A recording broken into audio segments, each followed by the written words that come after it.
మొత్తాన్ని ముంచేస్తున్నావు. పాపం జన సైనికులు సీఎంఓ సీఎంఓ సీఎంఓ అంటే నోరు మూసుకోవాల్సి వచ్చింది. ఇక సీఎం పోయింది, ఓజీ ఓజీ ఓజీ అంటున్నారు. మొన్నదాకా వీరమల్లి వీరమల్లి వీరమల్లి అన్నారు, అది పోయింది. ఇప్పుడు ఓజీ ఓజీ ఓజీ అంటారు. మరి అదేమైతే తెలియదు.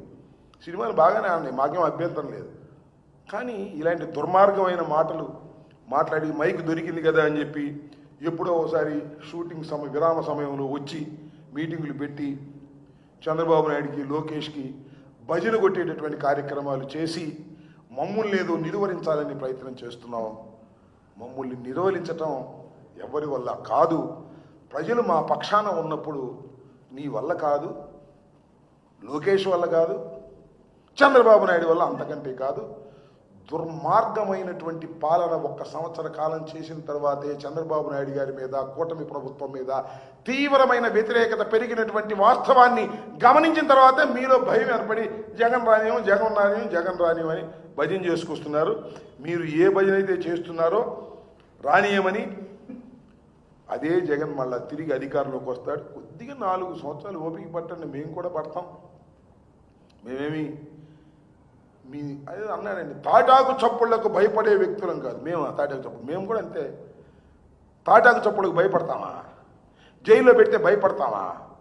వీరులాగా పోరాడతాం, సింహాల్లాగా ముందు కొరుకుతాం తప్ప మీ తాటాకు చప్పుళ్లకు, నీ తాటాకు చప్పుళ్లకు, చంద్రబాబు తాటాకు చప్పుళ్లకు, కూటమి తాటాకు చప్పుళ్లకు భయపడి పారిపోయేటటువంటి మనుషులం మేము కూడా కాదనే విషయం నీకు తెలుసు. జగన్మోహన్ రెడ్డి గారు 16 మాసాలు జైల్లో ఉన్నా కూడా మొక్కవోని ధైర్యంతో ముందుకు కదిలాడు.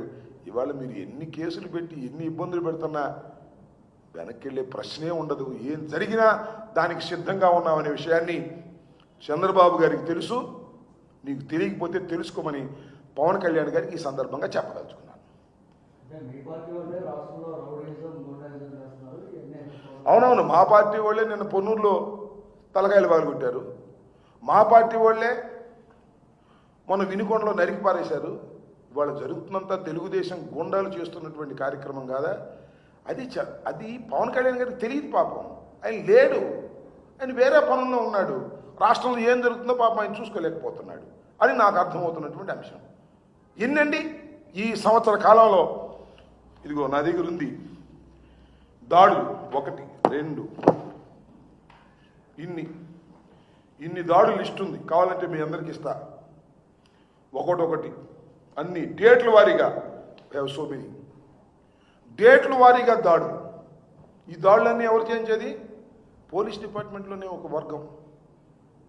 నేను చెప్పాను ఇందాక, అజ్ఞాతంలో ఉన్నటువంటి వర్గం. రిటైర్డ్ పోలీస్ ఆఫీసర్స్, చంద్రబాబు నాయుడికి సన్నిహితంగా ఉండేవాళ్ళు, ప్రస్తుతం ఉన్న ఆఫీసర్లు కలిసి ఒక ముఠా. ఈ ముఠా ఎప్పటికప్పుడు మాట్లాడుతూ ఉంటుంది. నేరస్తులను కాపాడే కార్యక్రమం, వైఎస్ఆర్సీపీ నాయకుల మీద కేసులు పెట్టే కార్యక్రమం, బెయిల్ లేకుండా మళ్ళీ కొత్తగా కేసు ఏం పెట్టాలి, ఏ సెక్షన్ పెట్టాలి, ఇదే పనిలో ఉంది తప్ప లా అండ్ ఆర్డర్ను కాపాడాలనేటువంటి ఉద్దేశంతో రాష్ట్ర ప్రభుత్వంలో ఉన్నటువంటి పోలీస్ యంత్రాంగం లేదనే విషయం పాపం పవన్ కళ్యాణ్ గారికి తెలీదో లేక తెలిసి కూడా సర్దుకుని ఉంటున్నాడో నాకు తెలియదు. కానీ పవన్ కళ్యాణ్ గారు గుర్తుపెట్టుకోండి, కూటమి ప్రభుత్వం విఫలమైంది, హామీలు నెరవేర్చడంలో ఫెయిల్ అయింది, ప్రజా వ్యతిరేకత పెరిగింది. ఆ వ్యతిరేకతలో ఎవడైనా కొట్టుకుపోయే పరిస్థితి వస్తుంది. జాగ్రత్తగా ఉండండి, లేకపోతే మీ కర్మ.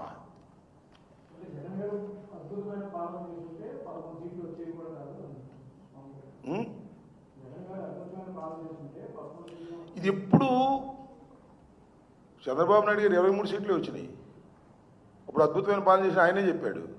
నేను చెప్పదలుచుకుంది ఏంటంటే, జగన్మోహన్ రెడ్డి గారికి కేవలం 11 సీట్లు మాత్రమే వచ్చాయి. అయినా 40% ఓటింగ్ వచ్చింది. కానీ సీట్లు మాత్రం 40% రాలేదు. ఇది ఇండియన్ డెమోక్రసీలో ఉన్నటువంటి ఇబ్బంది. నేనేమంటానంటే, మీరు 3 గెలిచారు, ఇంకా చాలా ఆరోపణలు కూడా ఉన్నాయి. ఈవీఎంలని ఇంకోటని వాటి జోలికి నేను పోదలుచుకోలేదు. కానీ 3 గెలిచారు మీరు, అనేకమైనటువంటి హామీలు ఇచ్చారు మీరు. పవన్ కళ్యాణ్ గారు ఏ హామీలు నెరవేర్చారని నాకు అర్థం కాలేదు, చెప్పండి. ఉమ్మడి మేనిఫెస్టోని ఇచ్చారు కదా మీరును చంద్రబాబు నాయుడు గారు. ఇవాళ తొలి అడుగుని వెళ్తున్నారు కదా. మా వాళ్ళు కూడా బాబు షూరిటీ మోసం గ్యారంటీ అనే కార్యక్రమం మేము వెళ్తున్నాం. మేము వెళ్తుంది ఏంటో తెలుసా? మీ మేనిఫెస్టోని తీసుకెళ్తున్నాం. మీ ఉమ్మడి మేనిఫెస్టోని ఎంతవరకు చేశారో చూడమని. కాబట్టి 40% మాకు ఓట్లు వచ్చిన మాటను మీరు విస్మరించి మీ ఇష్టం వచ్చినట్టుగా మాట్లాడుతున్నారు. 11 సీట్లే, పులివెందుల ఎమ్మెల్యేనే, ఇట్లా కించపరిచే మాటలు మాట్లాడుతున్నారు. ఇది సరైనటువంటి విధానం కాదని కూడా